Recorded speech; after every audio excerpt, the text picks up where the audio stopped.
alam niyang matatag ka. Nung nakita ka niya, minahal ka niya agad. Hindi ka na niya binitawan. Lagi kang nagpupumilit na sumama sa kanya. Kaya siya na rin ang nagpalaki sa'yo. Pati nagbayad ng matrikula mo. Kung buhay pa sana siya. Namimiss ko na siya. Ang bait-bait niya. Ay. Linda. Ay, sige, matulog ka na. Pagising mo, hindi mo namamalayan. Tatanda ka na bigla. Capital City ang pangarap ko at dito ako nababagay sa Brookshire. Lumaki ako sa pagmamahal. Swerte talaga ako.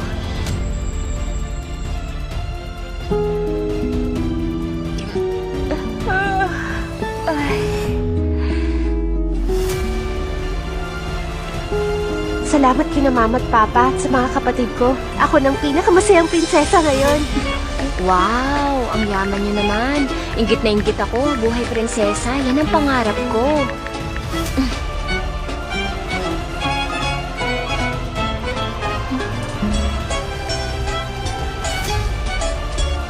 Ang ganda naman ng damit ng anak niyo.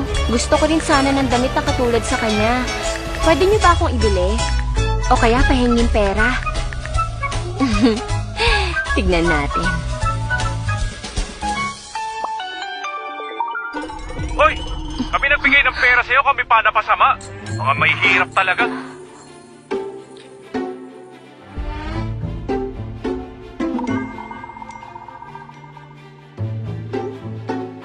Pwede mo akong insultuhin pero magbabayad ka.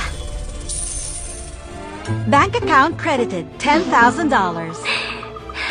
Sige, para sa pera, patatawarin ko na lang si Joseph.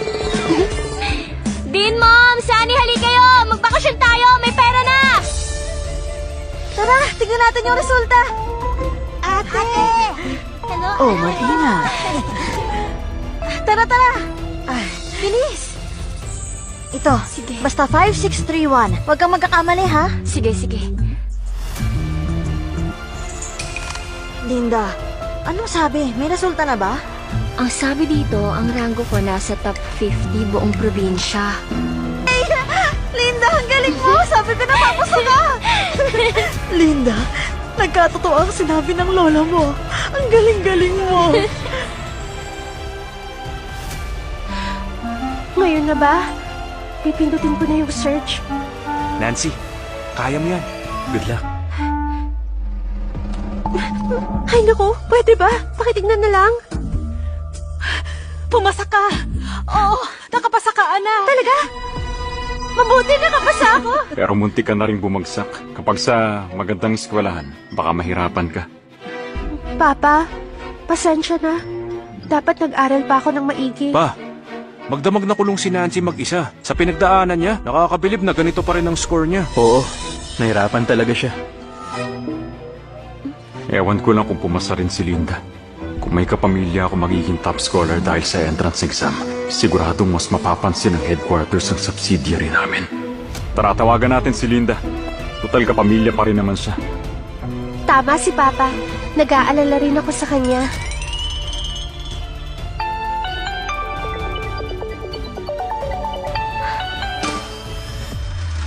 Hello? Linda, nakita mo na ba?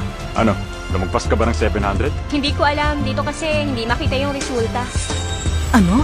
Paano hindi na makita? Siguro nagkaroon ng problem?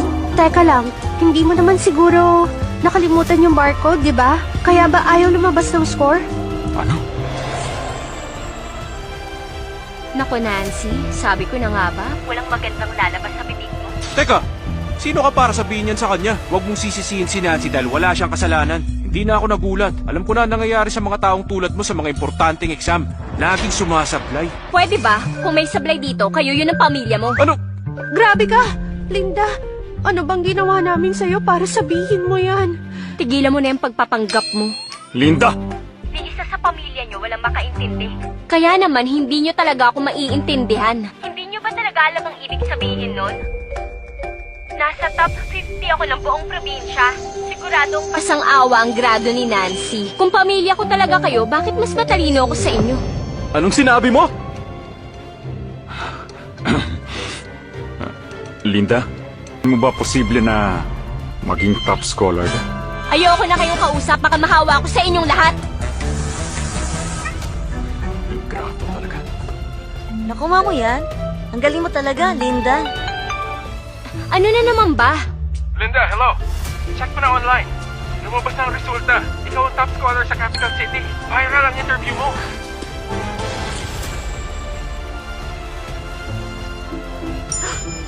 Linda, tignan mo sa labas. Ang daming reporter na naghihintay. Gusto ka makausap. Bakit ayaw mo magpakita? Magpapakita rin naman ako, pero hindi pa ngayon. Huh? Hihintayin ko yung tamang oras. Si Linda. Ang interview ni Linda.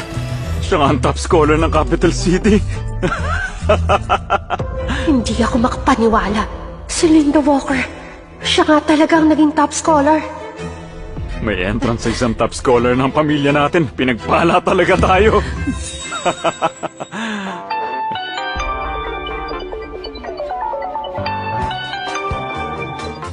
Hello? Linda, congratulations ha.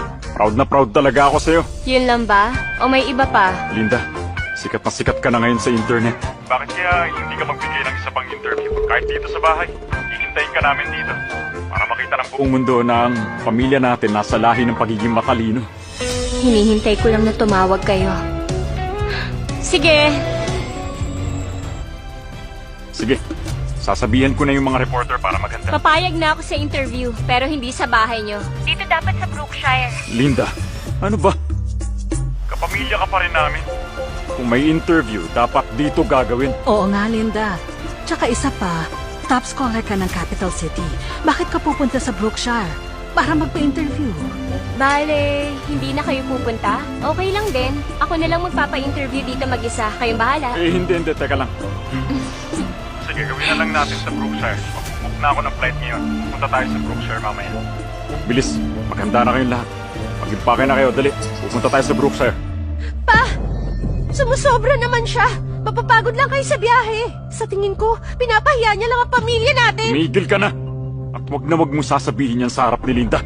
Pa, bakit niyo ako sinisigawan? Nancy, hindi mo ba naiintindihan?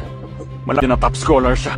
Ano naman kumabala tayo ng konti? Ngayon ka pa susumpungin? Wala ka talagang konsiderasyon? Ma, tingnan mo si Papa. Nancy, gusto lang sulitin ng papa mo ang pagkakataon para ipakilalang pamilya natin. Kung ano man yung problema mo, saka na natin pag-usapan. Sige na, mag-impake ka na. Hindi ako sasama. Kung ayaw mo, maiwan ka rito mag-isa. Ngayon lang nila ako tinrato ng ganito. Si Linda ang may kasalanan ng lahat ng to. Ngayon, sinisigawan niyo na ako dahil kay Linda. Nancy! Nancy!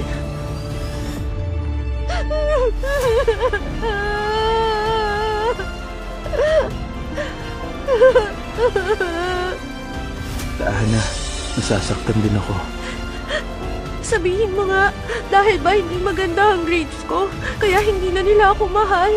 Naging top scholar lang si Linda. Pinagpalit na ako ni Mama at Papa sa kanya. Hindi yan totoo. Mahal ka pa rin namin. Iniisip lang kasi ni Papa ang kumpanya.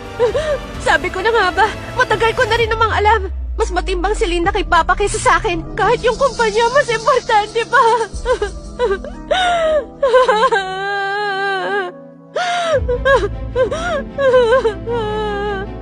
Ikaw ba? Mawawala na rin ba pagmamahal mo sa akin tulad din ng Mama at Papa? Hindi. Ano ka ba? Hindi ako titigil na mahalin ka. Para sa akin, ikaw ang pinaka-espesyal na tao. Alam mo, Charles, buti na lang nandyan ka para sa akin. Nancy, mahal kita. Hindi lang kapatid ang tingin ko sa'yo, kundi...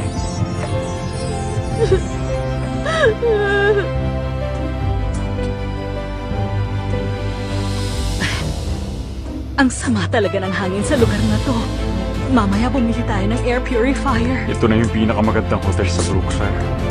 Pwede na rin siguro to. Kadiri dito, ang kalat sa paligid. Nakakainis. Kung may problema kayo, umuwi na kayo. Huwag kayong matopobre. Hoy, makinig ka sa akin! Tumigil ka nga. Bakit mo dinuduro ang kapatid mo? Sandali. Linda, tama ka. Baka medyo nabigla lang kami. Huwag ka na